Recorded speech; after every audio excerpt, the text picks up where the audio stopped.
This video is not fake news and is for all the people who are worried about the COVID-19 coronavirus.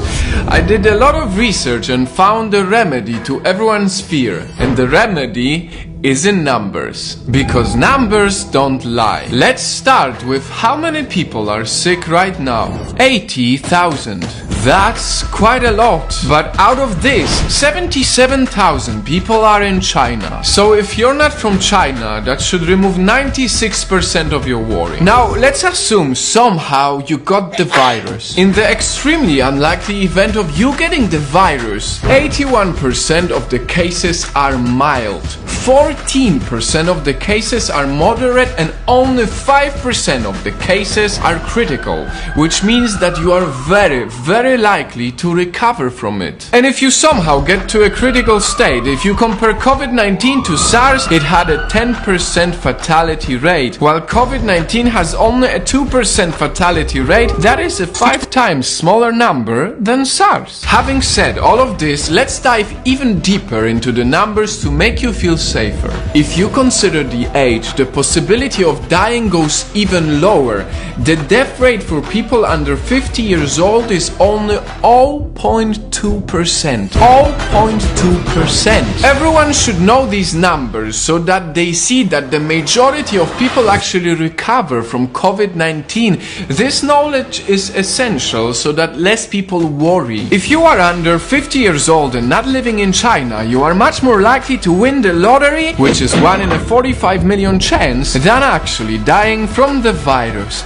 Remember, numbers don't lie. This video is about COVID-19, but we can all learn more from it. A life lesson.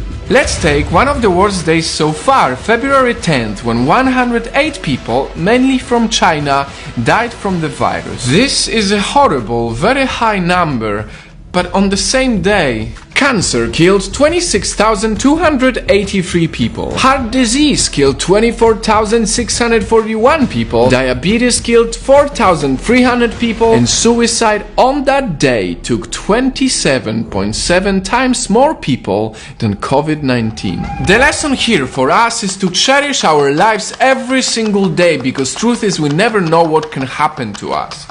Now, going back to COVID-19, the rules haven't changed. You still should wash your hands often to prevent the spread of the virus. Additionally, the CDC, the Centers for Disease Control and Prevention, recently said that the most likely way this disease is spread is through sneezing. So you are still most likely to prevent the extremely unlikely event of getting sick by staying away from crowds. And last but not least, perhaps the most misinformed aspect, masks. This is coming from CDC as well. The people who are not sick do not need masks at this time. I said it in my last video. The main purpose for the mask is if you feel like you might be sick and don't want to risk sneezing on other people. Whew. I did a lot of research. This is a lot of facts and numbers, but they are important. As of 24th of February, there is no reason to panic. If there's anything we can do is to use COVID-19 as a reminder to care for our lives always, and not only when we're afraid. Because a bad diet, driving while drunk, or smoking is thousands of times worse than any coronavirus.